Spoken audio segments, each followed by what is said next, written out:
نحمده ونصلي على رسوله الكريم اما بعد فاعوذ بالله من الشيطان الرجيم بسم الله الرحمن الرحيم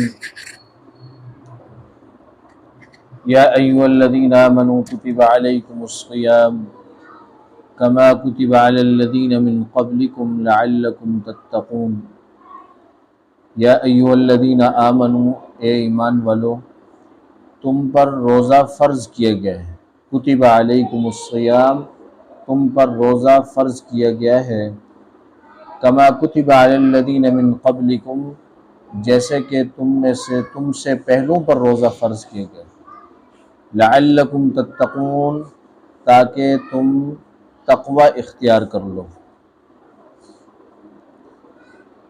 رمضان المبارک کا بابرکت مہینہ بالکل قریب تر ہوتا جا رہا ہے، اور اس مہینے کے آنے سے قبل اس مہینے کے بارے میں فکر مند ہونا یہ ہر مسلمان کی ذمہ داری ہے، اور ہر انسان یہ چاہتا ہے کہ وہ کامیاب ہو جائے۔ اب کامیاب انسان کون ہوگا؟ اللہ رب العزت نے انسان کو دنیا میں اپنی بندگی کے لیے بھیجا، وَمَا خَلَقْتُ الْجِنَّ وَالْإِنسَ إِلَّا لِيَعْبُدُونِ، کہ ہم نے جن و انس کو اپنی عبادت کے لیے بھیجا ہے، وَمَا خَلَقْتُ الْجِنَّ وَالْإِنسَ إِلَّا لِيَعْبُدُونِ، ہم نے جن و انس کو اپنی عبادت کے لیے بھیجا ہوا۔ تو اس سے پتہ چلتا ہے کہ اس دنیا میں انسان مہمان ہے، وہ یہاں پر مستقل رہنے نہیں آیا بلکہ مہمان ہے، اور جب انسان مہمان ہے تو مہمان کبھی بھی اپنے میزبان کی مرضی کے خلاف نہیں چلتا بلکہ اپنے میزبان کی رعایت کرتا ہے۔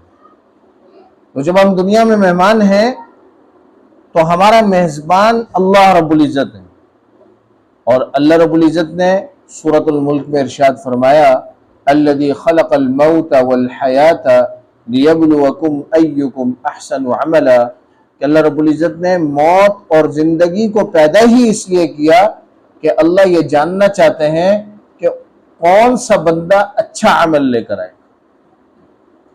تو کامیابی کے لیے اچھے اعمال کا ہونا ضروری ہے۔ جو شخص اس دنیا سے اچھے اعمال لے کر چلا جائے گا فقد فاز فوزا عظیما، تو وہ بڑی کامیابی کے ساتھ اس دنیا سے چلا جائے گا۔ اور ہماری خوش نصیبی یہ ہے کہ رمضان المبارک کا بابرکت مہینہ ایک بار پھر ہماری زندگیوں میں اللہ کی رحمت جو کہ موسلا دار بارش کی طرح برستی ہے، اللہ کی رحمتیں برسانے کے لیے یہ مہینہ ایک مرتبہ پھر ہماری زندگیوں کے قریب آ رہا ہے۔ جو شخص اس مہینے میں روزہ رکھتا ہے، تراویح پڑھتا ہے، گناہوں سے بچتا ہے، دیگر عبادات کا اہتمام کرتا ہے، تو ایسے شخص کو اللہ رب العزت کامیابی سے ہمکنار فرماتے ہیں، کیونکہ اس روزے کی فرضیت کی حکمت جو اللہ رب العزت نے بیان فرمائی ہے لعلکم تتقون، تاکہ تم تقوی اختیار کرو۔ اور تقوی تبھی بندہ تقوی اختیار کرنے کے لائق والقابل ہوگا کہ جب بندہ اللہ کے احکامات کو مانے گا اور اللہ نے جن چیزوں سے منع فرمایا ہے اس سے منع ہوگا، تب جا کر وہ تقوی میں آگے بڑھتا رہے۔ حضور نبی کریم صلی اللہ علیہ وسلم جب رمضان المبارک کا مہینہ قریب آتا تو آپ صلی اللہ علیہ وسلم صحابہ کرام کو ترغیب دیتے، اور ترغیب میں کیا ارشاد فرمایا؟ ارشاد فرمایا کہ تمہارے اوپر ایک بابرکت مہینہ آنے والا ہے، اس میں اللہ تمہاری طرف متوجہ ہوتے ہیں اور اپنی رحمتیں نازل کرتے ہیں، اور تمہاری خطاؤں کو معاف کرتے ہیں اور تمہاری دعاؤں کو قبول فرماتے ہیں۔ اور اللہ رب العزت نبی کریم صلی اللہ علیہ وسلم نے مزید ارشاد فرمایا کہ ینظر اللہ تعالی الی تنافسکم، ینظر اللہ تعالی الی تنافسکم، اللہ تبارک و تعالی تمہارے تنافس کو دیکھتے ہیں۔ اب یہ تنافس کیا چیز ہے بھائی؟ تنافس کہتے ہیں ایک دوسرے سے بڑھنے کو، کسی بات میں، کسی عمل میں ایک دوسرے سے مقابلہ کرنا۔ چنانچہ نبی کریم صلی اللہ علیہ وسلم نے صحابہ کرام کو جو ترغیب دی ہے وہ ترغیب اس بات کی دی کہ تاکہ تم اعمال میں ایک دوسرے سے بڑھ جاؤ۔ اللہ تمہارے تنافس کو دیکھتے ہیں۔ فَلْيَتَنَافَسِ الْمُتَنَافِسُونَ، چاہیے کہ آگے بڑھنے والے اور مقابلہ کرنے والے لوگ اس میدان میں آگے بڑھیں، کیونکہ یہ نیکیوں کا سیزن ہے، اور یہ تبھی ممکن ہوگا، آگے بڑھنے کا جذبہ تبھی ہوگا جبکہ ہمارے دل میں رمضان المبارک کی قدر آ جائے گی۔ رمضان المبارک کی قدر ہمارے دلوں میں بیٹھ جائے گی، تب جا کر ہم اس میں نیکیوں میں ایک دوسرے سے آگے بڑھیں۔ تو نبی کریم صلی اللہ علیہ وسلم نے ارشاد فرمایا اللہ تمہارے تنافس کو دیکھتے ہیں کہ ایک دوسرے سے اعمال میں آگے بڑھنے کو دیکھتے ہیں، نیک اعمال اور عبادات میں ایک دوسرے سے سبقت لے جانے کو دیکھتے ہیں کہ سب کون ایک دوسرے سے مقابلہ کر کے آگے بڑھ جائے۔ آج بدقسمتی سے دنیا کا یقین اس قدر بڑھ گیا اور غالب ہو گیا کہ ہم دنیا کے اعتبار سے تو ہمیں سینکڑوں لوگ ایک دوسرے سے مقابلہ کرتے، مجھ سمیت سینکڑوں لوگ ایک دوسرے سے مقابلہ کرتے ہوئے نظر آئیں گے، لیکن نیک اعمال میں ایک دوسرے سے بڑھ جائیں، یہ مقابلہ ابھی آہستہ آہستہ ختم ہوتا چلا جاتا ہے۔ اب ضرورت اس بات کی ہے کہ ہم اس مقابلے کی فضا قائم کریں اور اس کے لیے ہم بنیاد بنیں۔ ہم میں سے ہر فرد یہ طے کر لے کہ میں نے اس کی بنیاد رکھنی ہے، اپنی مسجد میں، اپنے محلے میں یہ ماحول بنانا ہے کہ میں نوافل پڑھنے میں آگے بڑھوں، میں رمضان المبارک میں کثرت کے ساتھ قرآن پڑھنے میں آگے بڑھوں گا اور اپنے دوستوں کو اس مقابلے کے لیے ابھاروں گا، کیونکہ نبی کریم صلی اللہ علیہ وسلم کی ترغیب یہی ہے۔ اب حضور نبی کریم صلی اللہ علیہ وسلم کے رمضان المبارک میں معمولات کیا تھے؟ نبی کریم صلی اللہ علیہ وسلم کے معمولات رمضان المبارک، صحابہ کرام رضوان اللہ تعالی علیہم اجمعین فرماتے ہیں کہ جب بھی رمضان المبارک کا مہینہ آیا تو ہم نے رسول اللہ صلی اللہ علیہ وسلم کے اعمال میں 3 باتوں کا اضافہ محسوس کیا۔ صحابہ کرام رضوان اللہ تعالی علیہم اجمعین فرماتے ہیں کہ جب بھی رمضان المبارک کا مہینہ آیا تو ہم نے حضور نبی کریم صلی اللہ علیہ وسلم کے اعمال میں 3 باتوں کا اضافہ دیکھا۔ نمبر 1، آپ عبادت میں بہت زیادہ کوشش اور جستجو فرماتے ہیں۔ حالانکہ اب تھوڑی سی توجہ دیں تو نبی کریم صلی اللہ علیہ وسلم کی تو عام دنوں میں عبادت کیا تھی کہ رات ساری قیام کی وجہ سے آپ کے اور آپ کے صحابہ کرام کے پیروں پر ورم آ جایا کرتا تھا، لیکن صحابہ کرام کہتے ہیں کہ آپ رمضان المبارک میں اور زیادہ عبادات میں جستجو کرتے ہیں، اور زیادہ عبادات میں مصروف ہو جاتے۔ نمبر 2، نبی کریم صلی اللہ علیہ وسلم اللہ کے راستے میں خوب خرچ کرتے۔ اور نمبر 3، مناجات اور دعاؤں میں بہت زیادہ گریہ اور زاری کرتے۔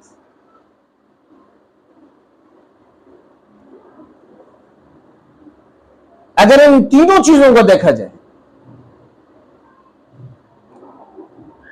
ہم کہیں بھی درس سنتے ہیں، تعلیم سنتے ہیں، کسی عالم کا بیان سنتے ہیں، تو کم از کم ہم یہ طے کر کے بیٹھیں کہ آج یہاں سے کوئی ایک سبق لے کر جانا ہے اور اس پر 100% عمل کرنا ہے۔ تو یہ کتنی خوبصورت باتیں ہیں کہ نبی کریم صلی اللہ علیہ وسلم کے معمولات، کہ آپ عبادت میں بہت زیادہ کوشش کرتے اور جستجو فرماتے اور اللہ کے راستے میں خوب خرچ کرتے اور اپنی دعاؤں اور مناجات میں بہت زیادہ گریہ اور زاری کرتے، اللہ کے سامنے بہت روتے۔ اب سوال یہ پیدا ہوتا ہے کہ ہم رمضان المبارک کیسے گزاریں؟ ہم رمضان المبارک کیسے گزاریں؟ تو رمضان المبارک کی سب سے بڑی عبادت کیا بھائی؟ روزہ۔ سب سے بڑی عبادت کیا ہے؟ روزہ۔ ہم نیکیوں کے اس سیزن سے اگر فائدہ اٹھانا چاہتے ہیں تو چند چیزیں بہت زیادہ ضروری ہیں کہ ہم اسے اپنانے کی کوشش کریں۔ نمبر 1، روزے کی حفاظت کریں، پورے آداب اور شرائط کے ساتھ روزہ رکھیں کہ جس طرح ہم کھانے پینے سے رکے ہوئے ہیں تو روزہ صرف کھانے پینے سے رکنے کا نام نہیں، بلکہ اس بات کی بھی پابندی کریں کہ ہمارے جسم کے کسی عضو سے کوئی گناہ صادر نہ ہو۔ جس طرح ہماری زبان، ہمارا منہ روزے کی وجہ سے کھانے پینے سے بند ہے اور رکا ہوا ہے، ہمارے منہ کا روزہ ہے، اسی طرح روزہ دار کی آنکھ کا بھی روزہ ہے، اسی طرح زبان کا بھی روزہ ہے، اسی طرح کان کا بھی روزہ ہے، اور اسی طرح شرمگاہ کا بھی روزہ ہے۔ حضور نبی کریم صلی اللہ علیہ وسلم نے ارشاد فرمایا، الصیام جنۃ، روزہ ڈھال ہے جب تک کہ اس کو پھاڑ نہ دیا جائے۔ الصیام جنۃ، روزہ ڈھال ہے جب تک کہ اس کو پھاڑ نہ دیا جائے۔ اب سوال یہ پیدا ہوتا ہے کہ روزہ کس چیز سے ڈھال ہے؟ روزہ شیطان سے حفاظت کا کام کرتا ہے۔ کسی نے پوچھا، اے اللہ کے رسول، روزہ کس چیز سے پھٹتا ہے؟ نبی کریم صلی اللہ علیہ وسلم نے ارشاد فرمایا کہ روزہ جھوٹ اور غیبت سے پھٹتا ہے۔ روزہ جھوٹ اور غیبت سے پھٹتا ہے۔ اب ضرورت اس بات کی ہے کہ ہم یہ طے کر لیں کہ ہم نے پورا مہینہ انشاءاللہ جھوٹ بھی نہیں بولنا ہے اور کسی کی غیبت بھی نہیں کرنا۔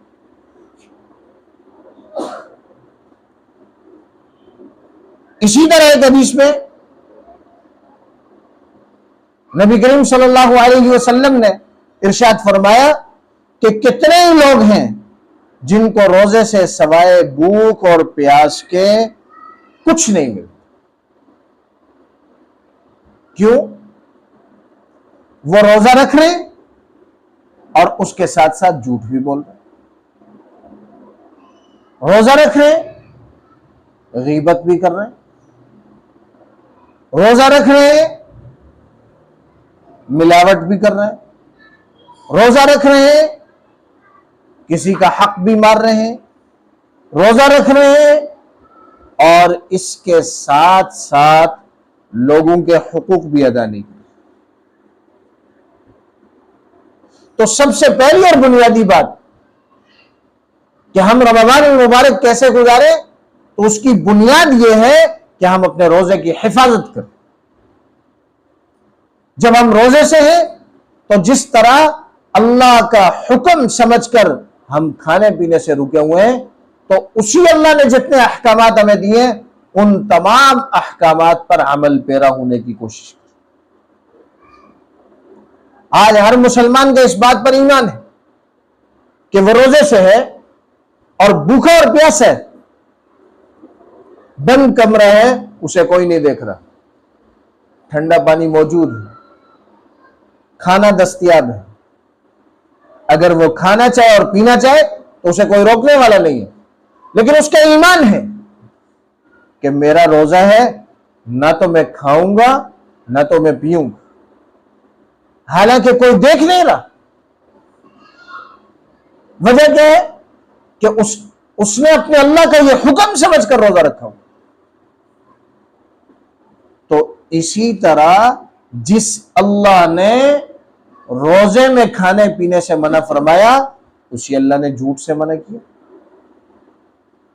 اسی اللہ نے غیبت سے منع کیا، اسی اللہ نے ملاوٹ سے منع کیا، اسی اللہ نے دوسروں کے حقوق دبانے سے منع کیا، اسی اللہ نے اپنے کانوں کی حفاظت کرنے کا حکم دیا،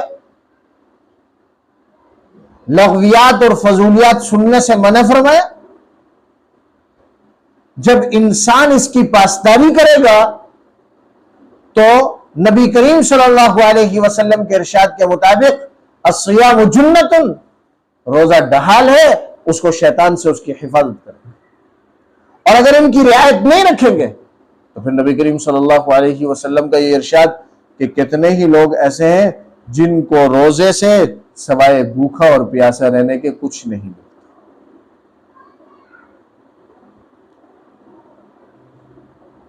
ایک اور جگہ نبی کریم صلی اللہ علیہ وسلم نے ارشاد فرمایا، جو بندہ جھوٹ اور اپنے عمل کے کھوٹ کو نہیں چھوڑتا، مفہوم یہ ہے کہ جو بندہ جھوٹ اور اپنے عمل کے کھوٹ کو نہیں چھوڑتا تو اللہ کو اس کے بھوکے اور پیاسا رہنے کا اللہ کو کوئی فائدہ نہیں، کوئی پرواہ نہیں۔ ویسے بھی ہماری عبادات سے اللہ کو کوئی فائدہ نہیں، لیکن جو بندہ جھوٹ سے اور اپنے عمل کے کھوٹ سے اگر نہیں بچتا تو ایسے بندے کے بھوکے اور پیاسے رہنے سے اللہ کو کوئی پرواہ نہیں۔ تو ضرورت اس بات کی ہے کہ ہم اپنے روزے کی حفاظت کریں۔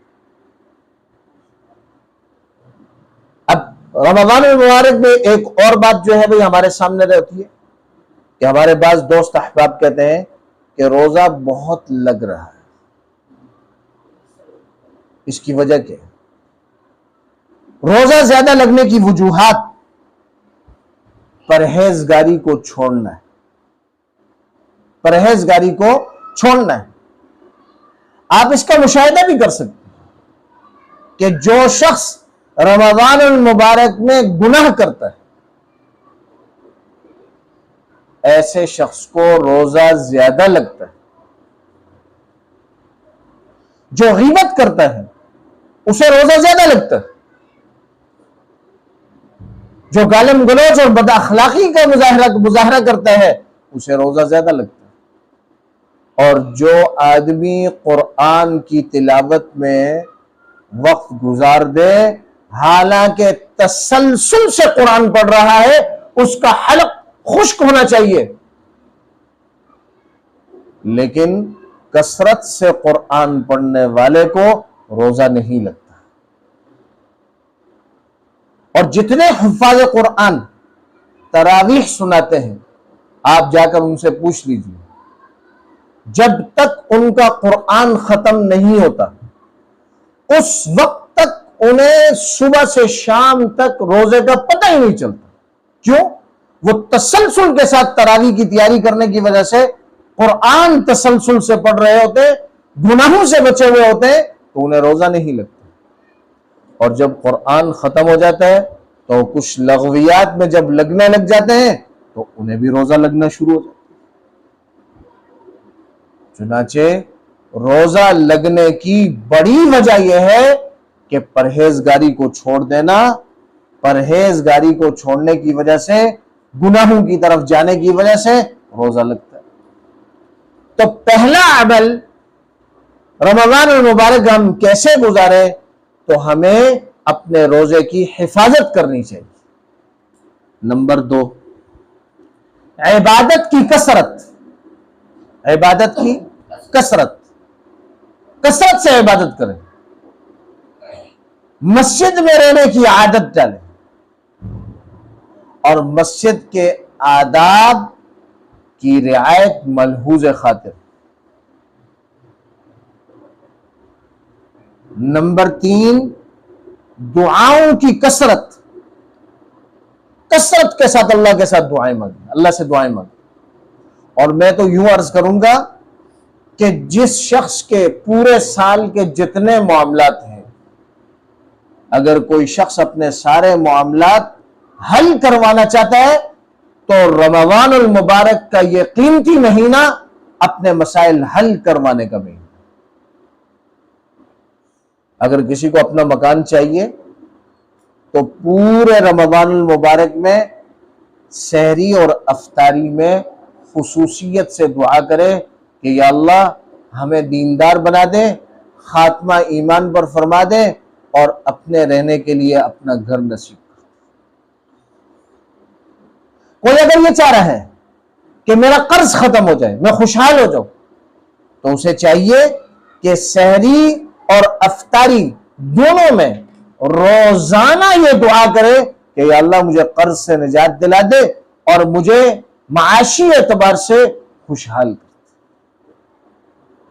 چنانچہ جتنی بھی ضروریات ہیں پورے سال کی، یہ رمضان المبارک کا قیمتی مہینہ ہمارے پاس ہے، ہم اپنے سارے معاملات اللہ سے حل کروا سکتے ہیں، لیکن اس مہینے کو اگر ہم قیمتی بنا لیں گے، خوب اللہ سے گڑ گڑا کر مانگیں گے تو انشاءاللہ ہمارے مسائل حل ہو جائیں گے۔ اور نمبر 4، تلاوت کی کثرت، تلاوت کی کثرت کے ساتھ تلاوت کرنا۔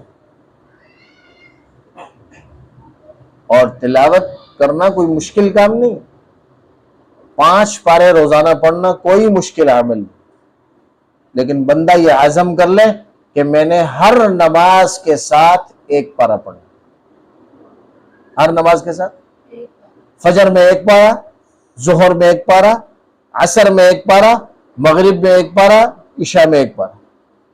اگر جو یہ ترتیب بنا لے گا تو انشاءاللہ 6 دن میں اس کا قرآن ختم ہو جائے گا۔ اور رمضان المبارک میں کم از کم 5 قرآن کریم وہ تلاوت کر سکتا ہے۔ اور اگر کوئی اتنا بھی نہیں کر سکتا تو کم از کم رمضان المبارک میں 2 قرآن مجید تو لازمی ختم کر لے، تہیہ کر لے۔ اگر ہم اپنے اسلاف کو دیکھیں تو ہمارے اسلاف نے قرآن مجید سے ایسا لگاؤ رکھا کہ سن کر بندہ ورطہ حیرت میں چلا جاتا۔ ہمارے امام ابو حنیفہ سرتاج الائمہ نعمان بن ثابت رحمہ اللہ تعالی، جن کے ہم مقلد ہیں، وہ رمضان المبارک میں 63 قرآن ختم کرتے تھے۔ کتنے قرآن؟ 63 قرآن۔ دن کا 1 قرآن، رات کا 1 قرآن، اور تراویح میں 3 قرآن کریم سنتے تھے۔ 10 روزہ ختم قرآن اور 3 مرتبہ قرآن سے۔ کتنے قرآن مجید ختم کرتے تھے امام صاحب؟ 63 قرآن۔ حضرت رائے پوری رحمہ اللہ 29ویں شعبان کو اپنے مریدوں کو الوداع کر لیتے۔ یہ ایسے ہی تھے جیسے کہ ہمارے ہاں پیر ذوالفقار احمد نقشبندی صاحب دامت برکاتہم العالیہ، جس کے کثرت کے ساتھ مرید، تو اپنے مریدوں کو 29ویں شعبان کو رخصت کر لیتے اور کہتے کہ انشاءاللہ رمضان المبارک کے بعد اگر زندگی نے وفا کی تو ملاقات ہو، پورا مہینہ کسی مرید سے کسی سے بھی ملاقات نہیں کرتے اور کہتے کہ یہ مہینہ تو صرف ہم نے اپنے اور اپنے اللہ کے لیے چھوڑ دیا ہے کہ صرف اپنے اللہ کی عبادت کرنی ہے، بس یہ عبادت کا مہینہ۔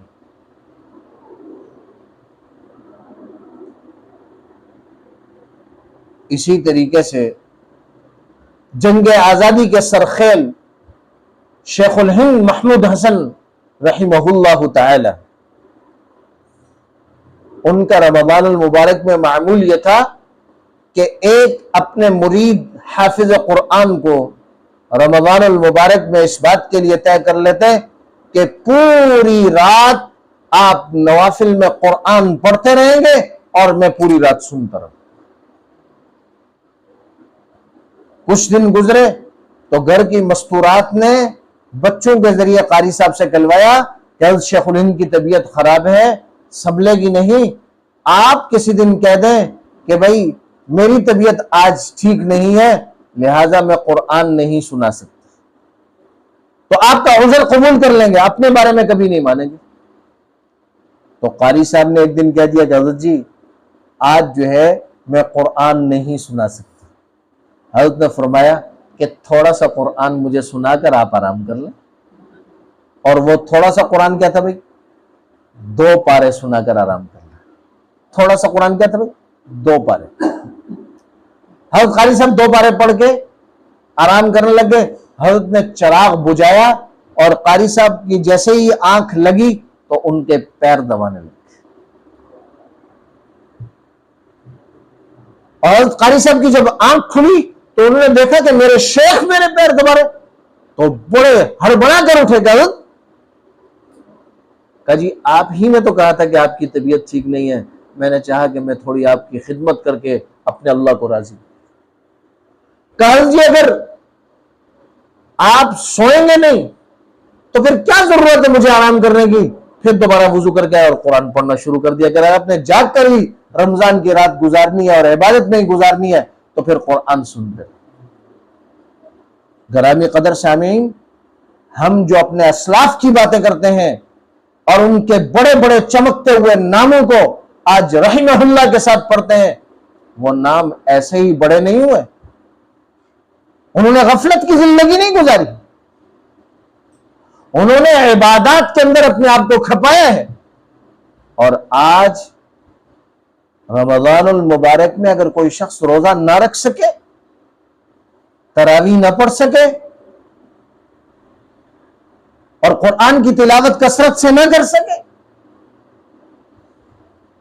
تو یقیناً یہ بڑی بدبختی ہے، بڑی بدبختی، کیونکہ یہ وہ مہینے ہے کہ جس مہینے کو اللہ رب العزت نے مغفرت کا مہینہ کہا، اور جبریل امین نے بددعا دی کہ ہلاک اور برباد ہو جائے وہ شخص جس نے رمضان المبارک کا مہینہ پایا اور اپنی بخشش نہیں کروا سکا، اور جناب نبی کریم صلی اللہ علیہ وسلم نے فرمایا آمین یا اللہ جبریل امین کی بددعا کو قبول فرمائے۔ تو ایک مرتبہ میں پھر دہرا لیتا ہوں، ہم رمضان المبارک کیسے گزاریں؟ نمبر 1، اپنے روزے کی حفاظت کریں، اپنے آپ کو گناہوں سے بچائیں، پرہیزگاری اور تقوی کی طرف آئیں۔ نمبر 2، عبادت کی کثرت ہو، کثرت کے ساتھ مقابلہ کر کے ایک دوسرے سے عبادت میں آگے بڑھیں۔